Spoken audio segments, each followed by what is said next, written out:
The sun cast long shadows across the dusty main street of Silver Creek as Thomas Blackwood dismounted from his chestnut mare.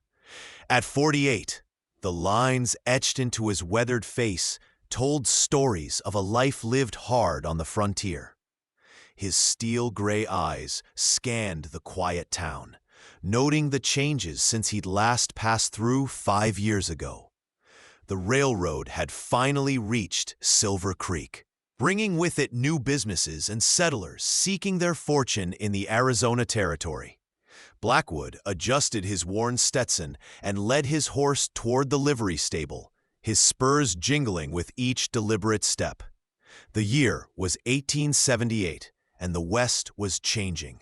But some things, like the code men lived by, remained steadfast as the mountains on the horizon. I'd like to kindly ask you to subscribe to our channel if you're enjoying this story. I'm curious, what city are you watching from? The stable boy, no more than 14, looked up with wide eyes as Blackwood approached. "That'll be 2 bits for the night, mister," he said, trying to deepen his voice to sound older. Blackwood handed over a silver coin and gave the boy additional instructions about caring for his mare. "She likes to be brushed down proper," he explained, patting the horse's neck with calloused hands. "Been riding together for 8 years now." The boy nodded earnestly, clearly intimidated by Blackwood's imposing presence. Standing well over 6 feet tall, with broad shoulders and a gun belt worn low on his hips, Blackwood carried himself with the quiet confidence of a man who had faced death more times than he cared to remember. His reputation as a former Army scout and Indian fighter had preceded him in many towns across the frontier. The Golden Nugget Saloon stood at the far end of the street, its painted wooden signs swinging gently in the late afternoon breeze. Blackwood made his way there, dust clinging to his leather chaps and boots. He needed information, and saloons were always the best place to take the pulse of any frontier town. The batwing doors creaked as he pushed through them, the piano music momentarily faltering as several patrons turned to assess the newcomer. Blackwood's gaze swept the room. 3 men playing cards in the corner, a tired-looking bartender polishing glasses, and 2 saloon girls chatting with customers at a table. One of them, a woman with striking auburn hair piled atop her head, caught his eye for a moment before looking away. Blackwood made his way to the bar, ordered whiskey, and drank it in one swallow, feeling the familiar burn down his throat. "You passing through or staying a while?" the bartender asked, already reaching for the bottle to pour another shot. The man had a cauliflower ear and a nose that had been broken more than once, suggesting a past as a fighter before settling into his current profession. Blackwood placed a coin on the counter and considered the question. "Depends on what I find here," he answered cryptically. "Heard there might be work for a man who knows the territory." The bartender raised an eyebrow, but didn't press further. Instead, he nodded toward a table in the back corner. "You might want to talk to Mr. Sullivan over there. Owns the largest cattle spread in these parts.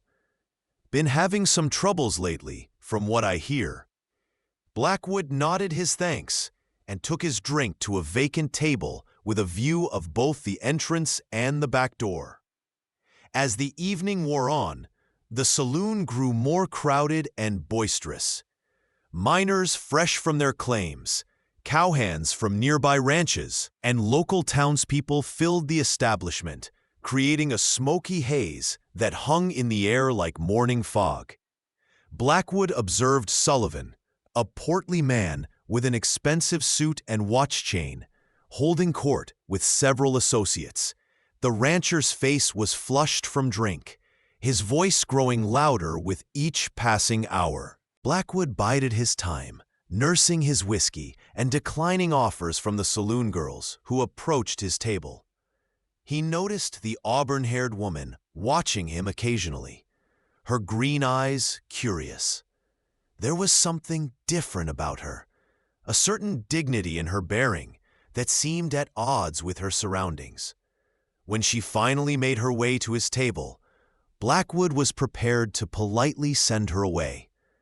"You don't seem to be enjoying yourself much, stranger," she said, her voice carrying a hint of Eastern refinement.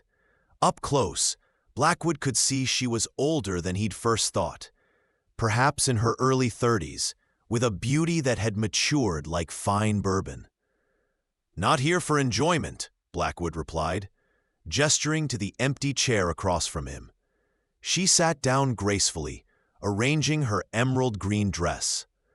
"I'm Elizabeth Hayes," she offered. "Most folks call me Lizzie, but I prefer Beth." Blackwood nodded. "Thomas Blackwood." He didn't elaborate further, but she didn't seem deterred by his reticence. "You've got the look of a man searching for something, Mr. Blackwood," she observed, her eyes studying his face. Or someone. There was something knowing in her gaze that gave Blackwood pause. Perhaps she would be worth talking to after all. The night deepened around Silver Creek as Blackwood and Beth continued their conversation in low voices. He learned she had come west from Boston 3 years ago after the death of her husband, seeking a fresh start like so many others. Now she worked at the Golden Nugget, singing on some nights and serving drinks on others. "It's not the life I imagined for myself," she admitted. "But it's honest work, and I've saved enough to almost buy a small place of my own." Blackwood found himself sharing more than he'd intended, telling her about his years as an Army scout during the Apache Wars, and later as a guide for settlers and mining expeditions. He carefully avoided mentioning his true purpose in Silver Creek, though he suspected she sensed he was holding something back. The piano player had switched to a melancholy tune, the notes hanging in the air like unspoken words. Outside the saloon, a commotion erupted as 2 drunken cowboys began arguing over a card game. The dispute quickly escalated, and within moments, both men had stumbled into the street, reaching for their 6-shooters. Blackwood watched through the window as the town marshal appeared, his badge gleaming in the lamplight. "That's Marshal Davis," Beth explained.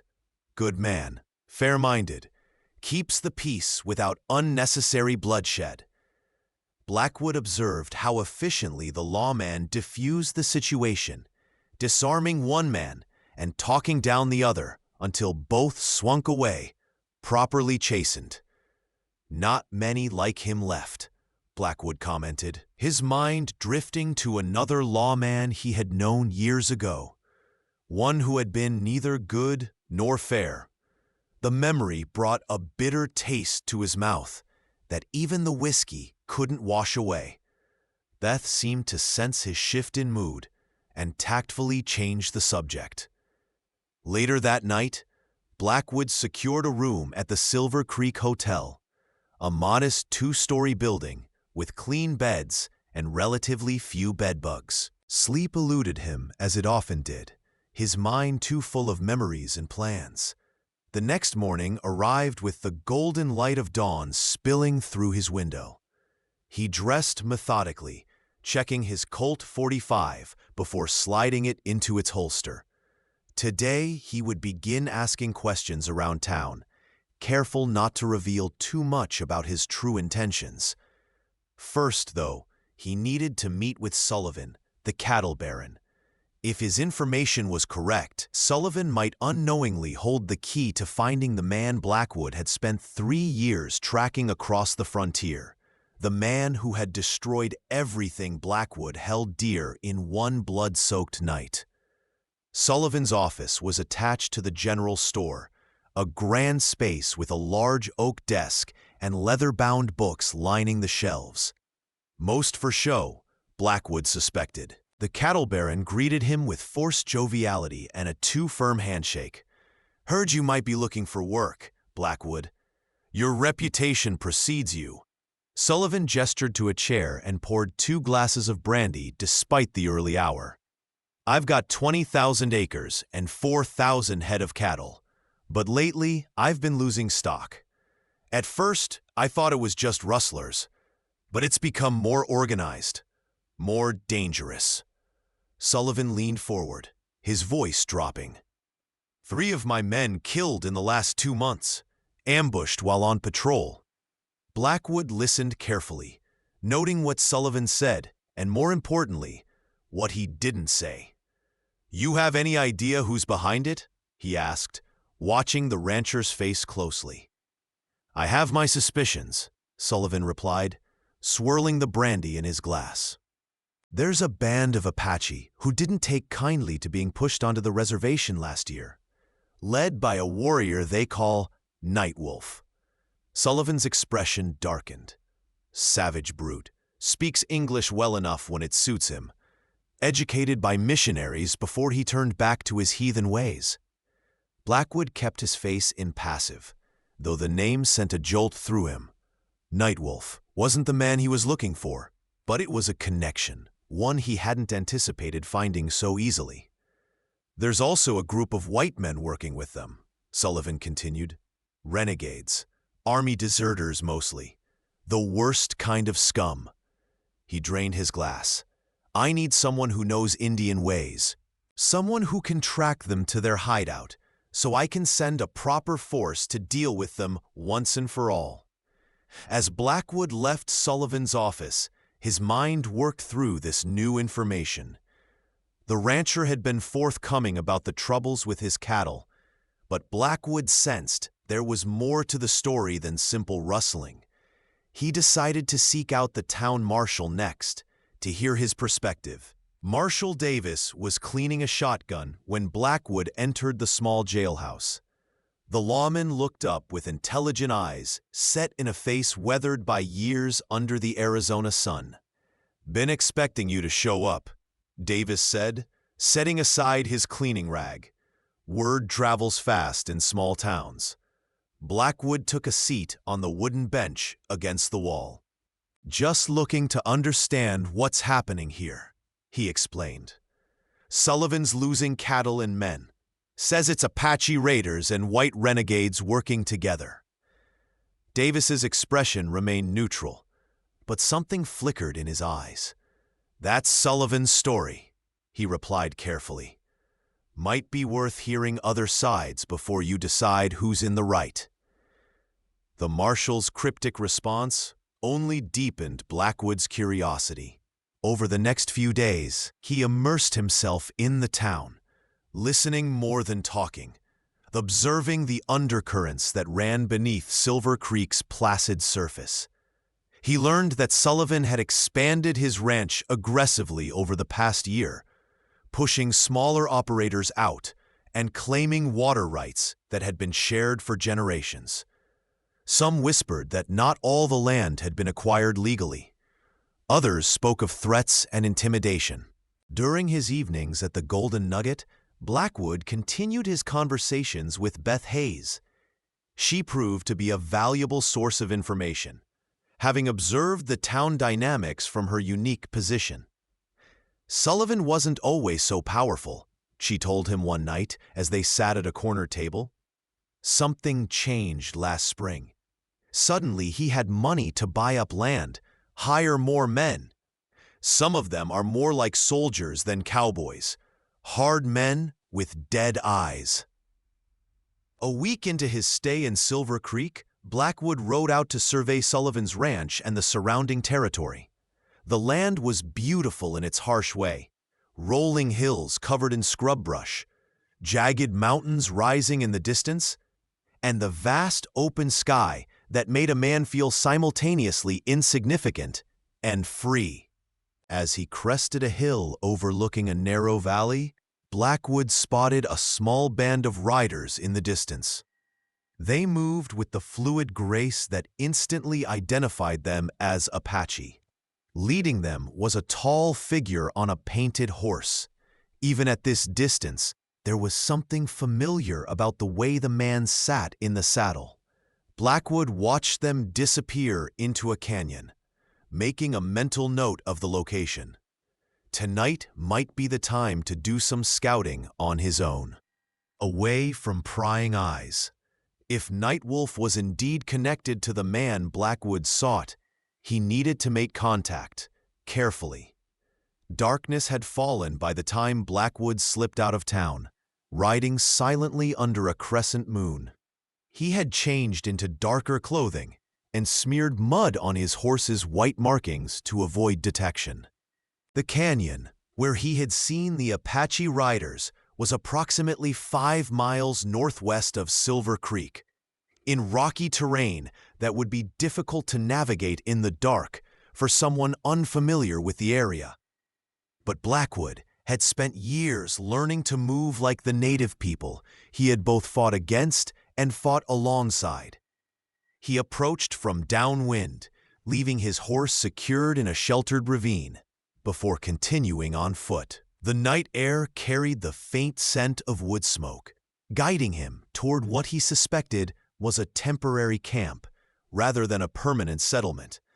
As he crept closer, he could make out the soft glow of a small fire, carefully banked to minimize its visibility. Blackwood froze as the distinctive click of a rifle hammer being cocked sounded directly behind him. "You walk quiet for a white man," came a deep voice in accented English, but not quiet enough.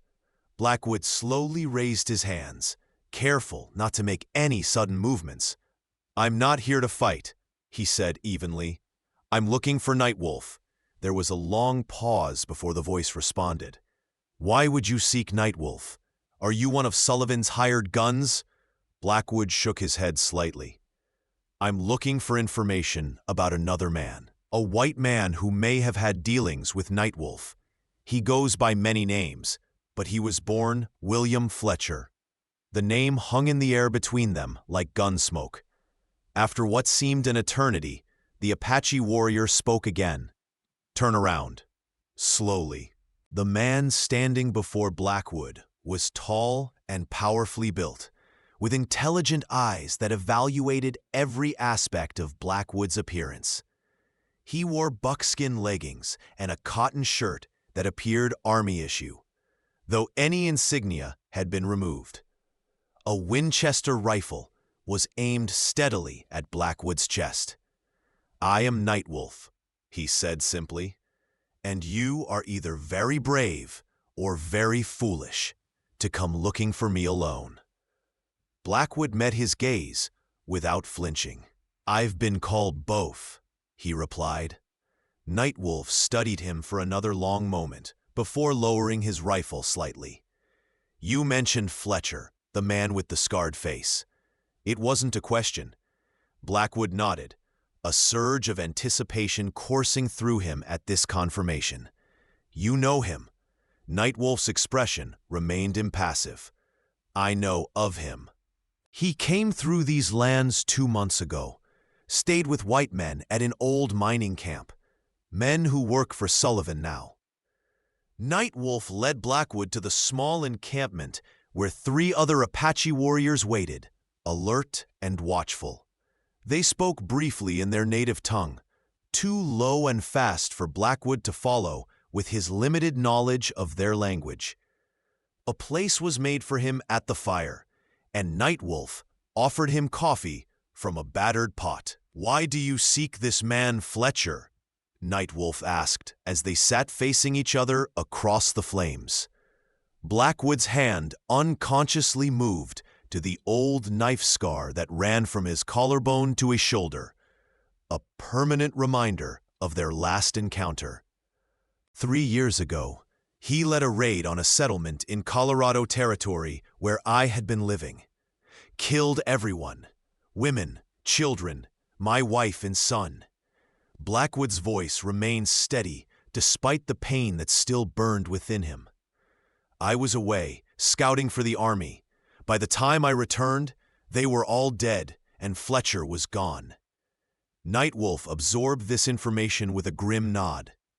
"This is a blood debt," he said, understanding in his eyes. one that must be paid. He added more coffee to Blackwood's cup before continuing. Fletcher is a man without honor.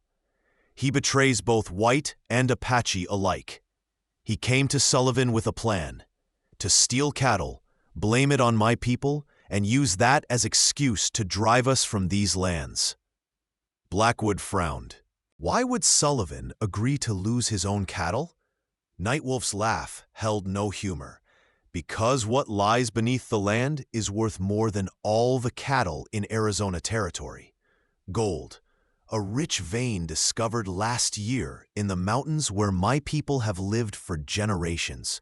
Mountains that the treaty says belong to us. The pieces began falling into place in Blackwood's mind.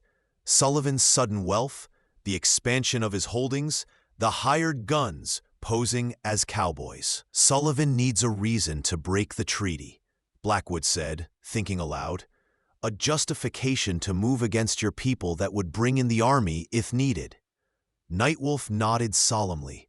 Fletcher suggested creating incidents, killing Sullivan's own men, and making it appear as though Apache were responsible. They've done this twice now. Soon they will do something bigger, something that will demand military response. Blackwood's jaw tightened. And Fletcher? Where is he now? Nightwolf gazed into the fire, the flames reflecting in his dark eyes. He and his men camp in an abandoned silver mine in the eastern foothills.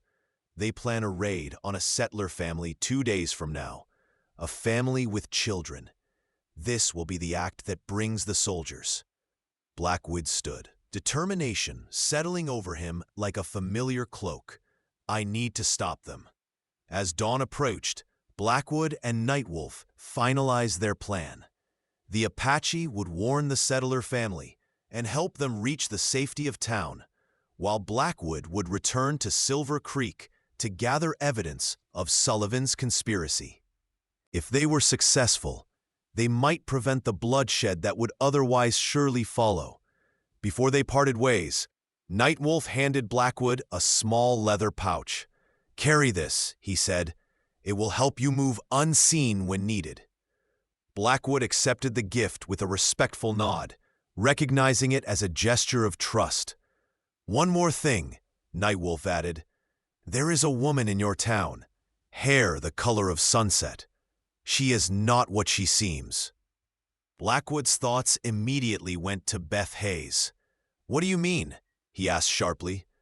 Nightwolf's expression remained enigmatic. "She has her own hunt, her own blood debt to settle." The revelation about Beth weighed on Blackwood's mind as he rode back towards Silver Creek in the gray light of early morning. Could she somehow be connected to Fletcher or Sullivan? He had sensed there was more to her story than she had shared, but he hadn't suspected she might be harboring secrets related to his own quest. The town was just beginning to stir as he stabled his horse and made his way to the hotel, careful to avoid being seen. He needed a few hours of rest before confronting what promised to be a dangerous day. Sleep came fitfully, punctuated by dreams of his wife Sarah's smile and his young son James's laughter. Dreams that inevitably transformed into nightmares of finding their broken bodies in the smoking ruins of their cabin. He awoke with the same resolve that had driven him for 3 years.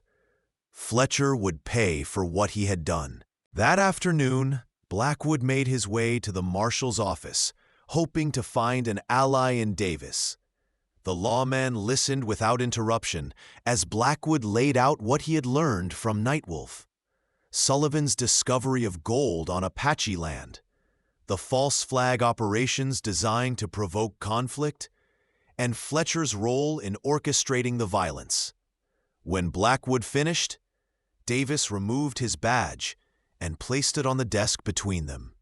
"Been wearing this star for 15 years, he said quietly. "Sworn to uphold the law, but Sullivan owns the mayor, the judge, and half the businesses in town. My hands have been tied." He met Blackwood's gaze directly. Not anymore. I've suspected something like this, but couldn't prove it. If what you say is true, we need to move fast. Sullivan is expecting a shipment of dynamite on tomorrow's train, supposedly for mining, but I've been worried about his real intentions.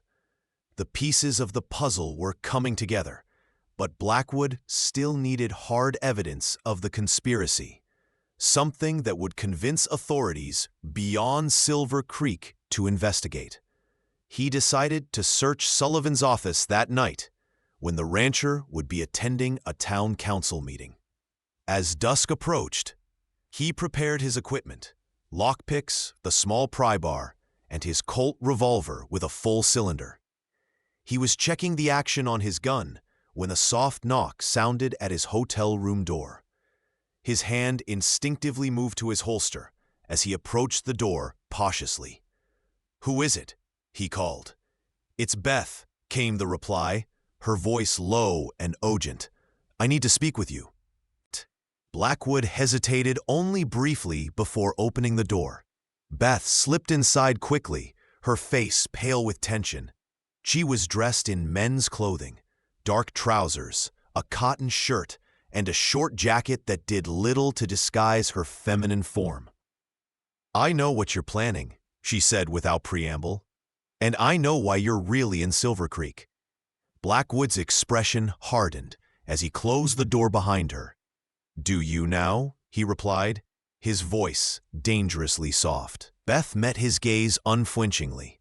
"You're hunting William Fletcher, the butcher of Cedar Ridge." Blackwood's hand tightened around his gun at the mention of the massacre that had claimed his family. "How do you know that name?"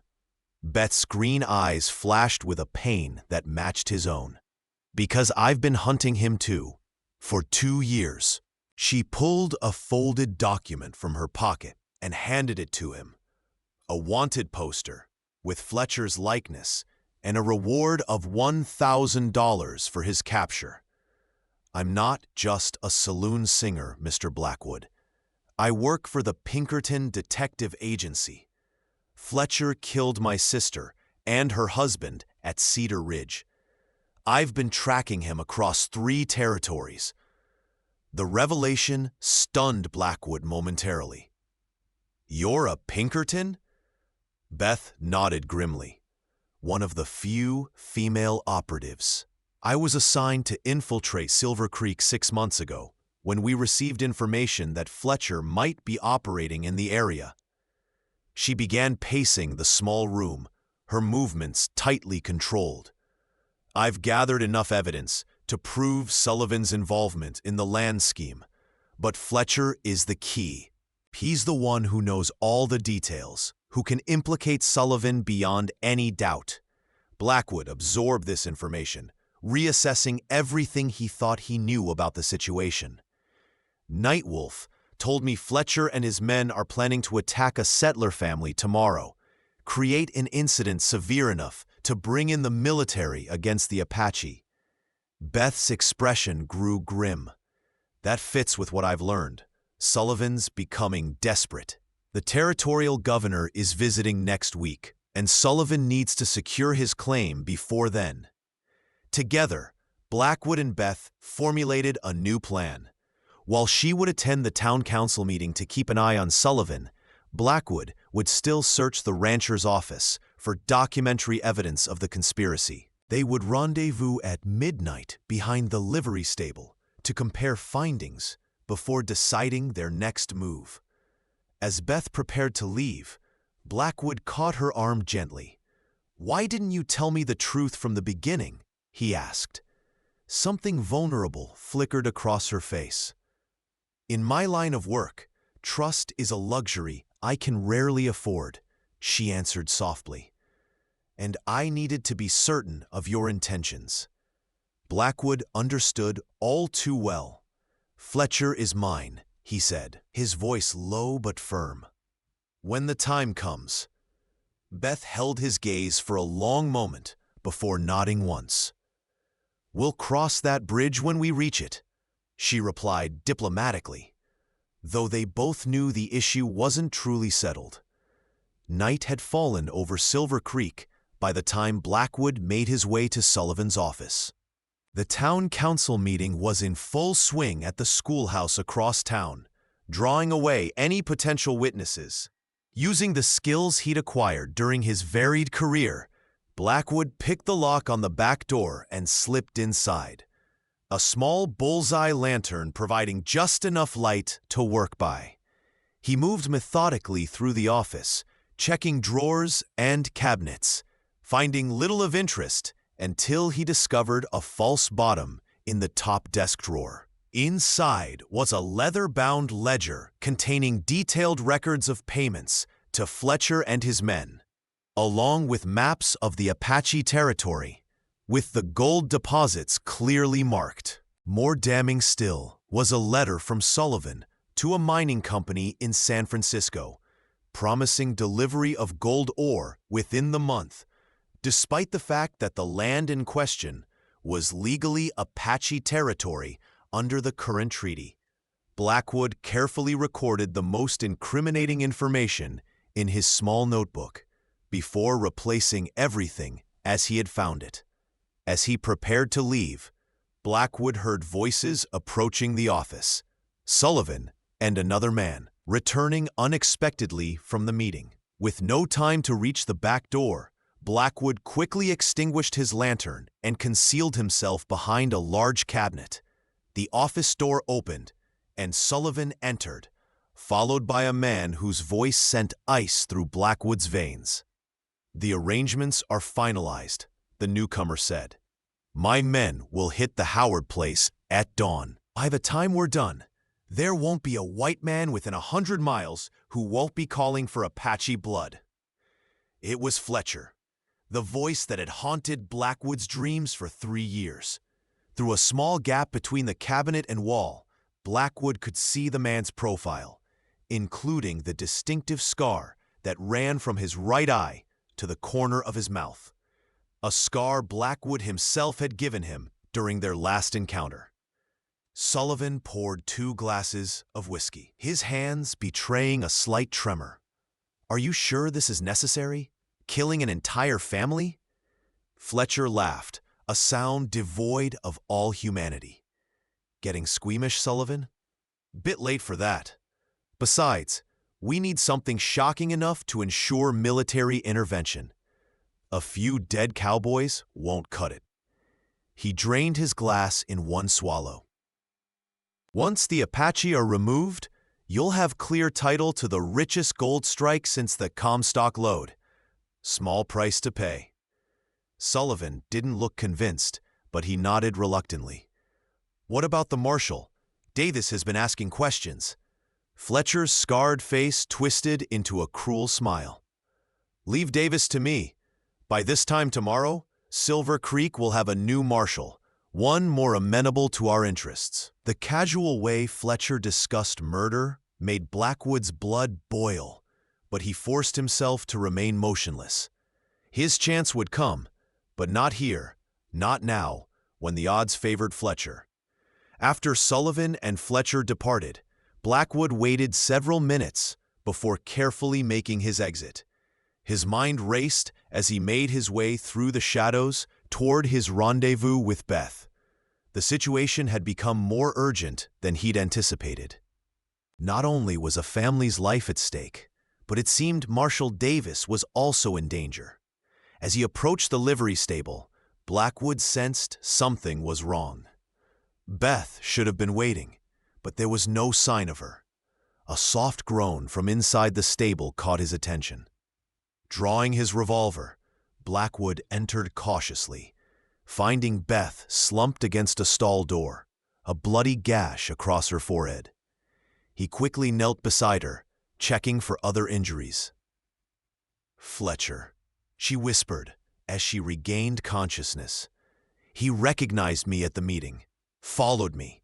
I think he knows who I am." Blackwood helped Beth to her feet, supporting her as they made their way to the marshal's office. Davis was there, cleaning his shotgun again, a man preparing for trouble. His eyes widened at the sight of Beth's condition, but he asked no questions as he helped her to a chair and retrieved his medical kit. Fletcher and his men are planning to attack the Howard family at dawn, Blackwood explained urgently as Davis tended to Beth's wound. They're also planning something for you, Marshal.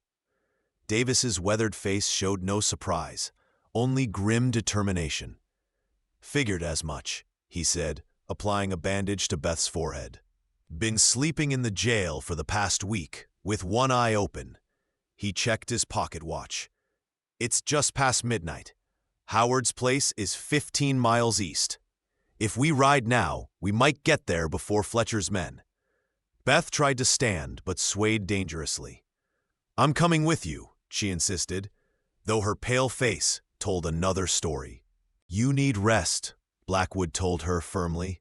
Marshall and I will handle Fletcher and his men. He turned to Davis. We should alert Nightwolf. His warriors could help evacuate the Howard family while we deal with Fletcher.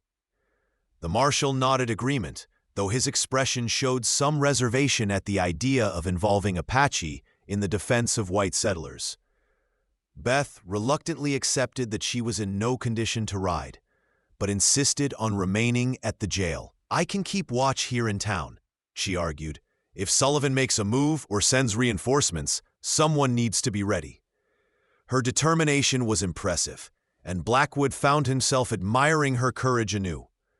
Davis provided her with a loaded shotgun and extra shells before he and Blackwood prepared to depart. As they checked their weapons and gathered ammunition, Blackwood found himself standing close to Beth. Be careful, she said softly, her green eyes filled with concern. Fletcher is more dangerous than you know.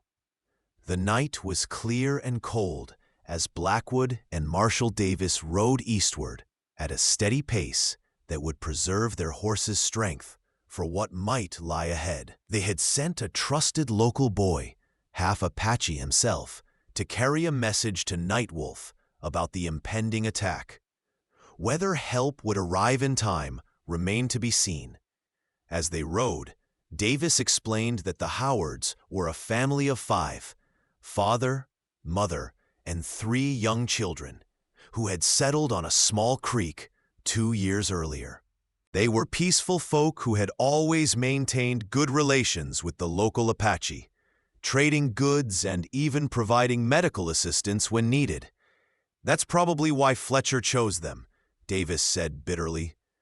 The violence will seem all the more senseless, the betrayal more complete. Blackwood nodded grimly, understanding the strategy all too well. It was the same approach Fletcher had used at Cedar Ridge, selecting victims whose deaths would inflame tensions and provoke retaliation. They reached the Howard homestead an hour before dawn, approaching cautiously through a stand of cottonwoods that lined the creek. The small cabin was dark and quiet, smoke from the previous evening's fire still rising faintly from the stone chimney. There was no sign of Fletcher or his men, but both Blackwood and Davis knew they couldn't be far. They dismounted and secured their horses, then made their way on foot toward the cabin. They had nearly reached the small covered porch when the door opened suddenly, revealing a man holding a rifle. John Howard was in his 30s, with a farmer's strong build and watchful eyes. He lowered his weapon slightly upon recognizing the marshal. "Davis, what brings you out here before dawn?" he asked, his voice hushed. Davis quickly explained the situation, watching as the color drained from Howard's face. "Get your family ready to move," Blackwood instructed. "We don't have much time."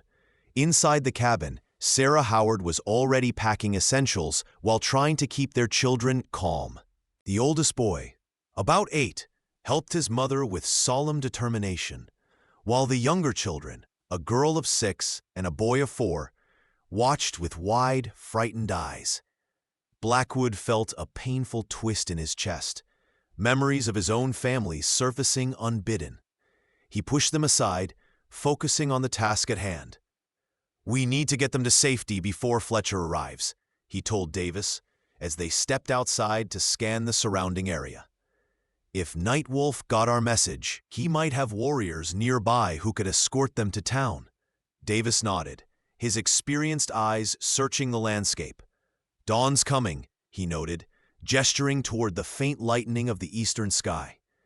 If Fletcher plans to attack at first light, he'll be moving into position soon. As if on cue, Blackwood spotted movement along the ridge to the north.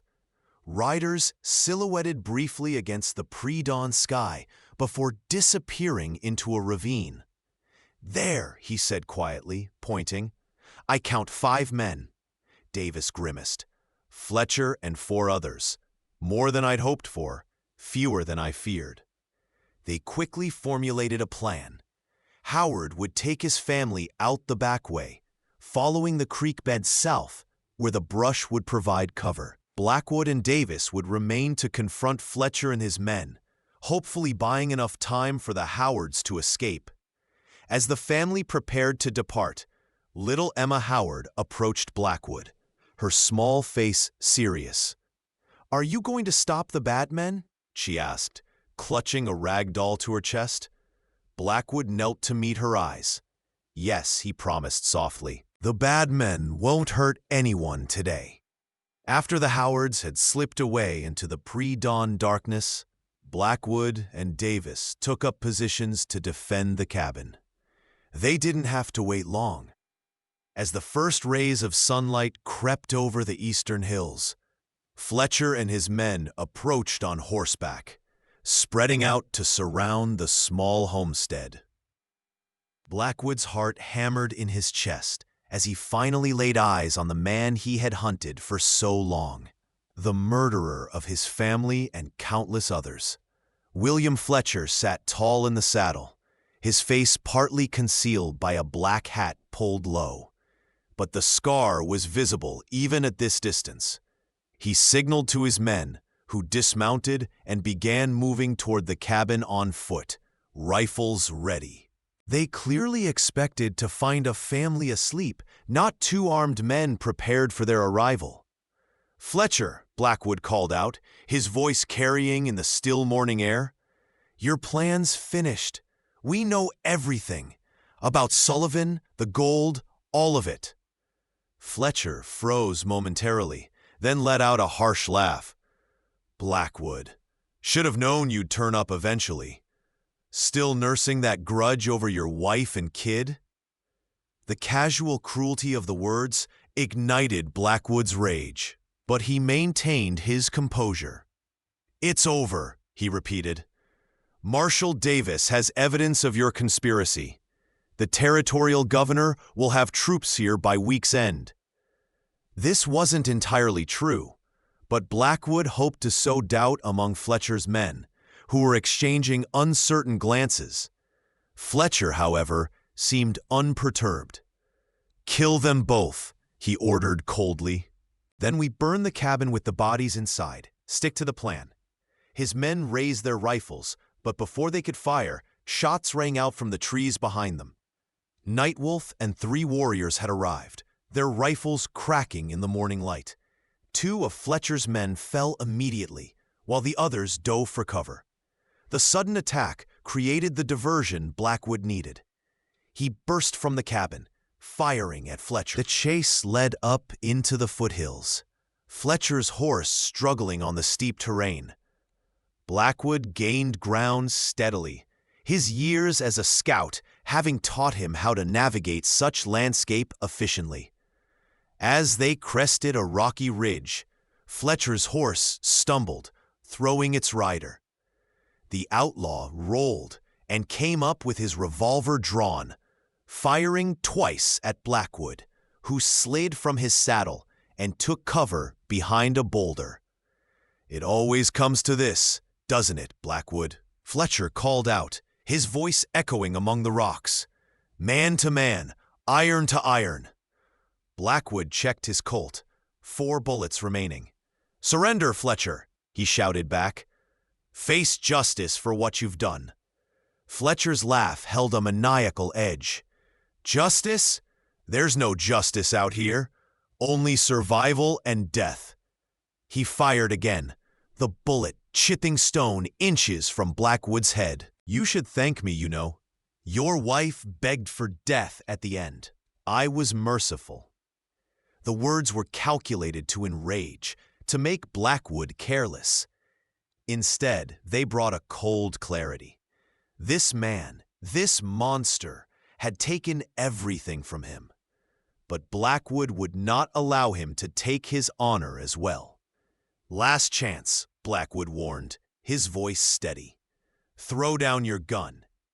Fletcher's response was another shot. Blackwood waited for the sound of the hammer falling on an empty chamber, then made his move, rolling out from behind the boulder and firing twice in quick succession. The first bullet struck Fletcher in the shoulder, spinning him around. The second hit him in the chest. The outlaw staggered backward, surprise registering on his scarred face before he collapsed to his knees, his gun falling from limp fingers. Blackwood approached cautiously, his Colt trained on Fletcher's chest. "Didn't think you had it in you," Fletcher gasped, blood bubbling at the corner of his mouth. "Thought you were too righteous." Blackwood stood over him, looking into the eyes of the man who had haunted him for 3 years. "I'm not here for revenge," he said quietly. "I'm here for justice, for my family, for all the others you've killed." Fletcher's laugh turned into a wet cough. "No difference. Where I'm going." His eyes dulled, and he slumped forward, dead.